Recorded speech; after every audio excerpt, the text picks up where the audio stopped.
Last week we looked at a passage in the Gospel of Matthew,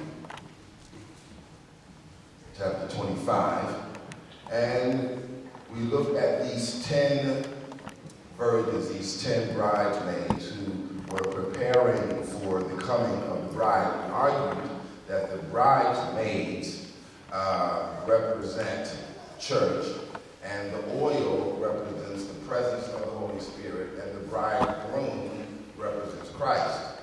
And that you and I have to have the oil, the presence of the Holy Spirit in us so that we can avoid being left outside of the dance or the feast or out of heaven. We argue that hell is a real place. It is not a figment of our imagination. It is a place where there is an entrance and no exit. It's a place that is extremely hot and bothersome. It's a place where torment takes place. And so today, as we look at this text, what I want you to see is Jesus once again affirming for us the severity of this place called hell.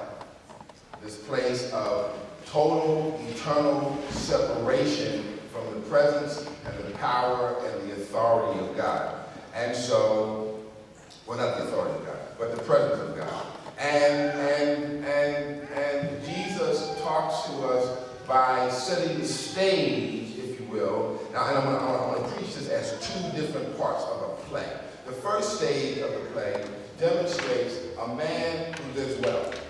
The text says in verse 19, there's a rich man who lived very well. He was dressed splendidly. He ate well. The text says that he wore purple. In those days, purples and reds were hard colors to fix or to build or to manufacture. Therefore, those who could afford it most often were people who had money. And so Jesus demonstrates to us very early on that this man is well off financially based on how he is attired. The text says that he is dressed in purple, or he has on red. He's splendidly dressed, and he's wearing fine linen. A lot of the fabrics in those days were very coarse. They didn't have like cottons like we have now. They were like lamb's wool and stuff like that. But for a man to have linen and satin suggested a certain level of economic and financial stability. So we have this man who is rich, and one would assume that one who dresses well automatically gets a key to heaven. The assumption is that God has blessed him because of his stuff. And Jesus contrasts this man, this rich man, if you will, by someone in verse 20 who is laid at his gate. Now, the idea of this man being laid at his gate suggests a couple things. First of all, he was never good. One of the reasons that people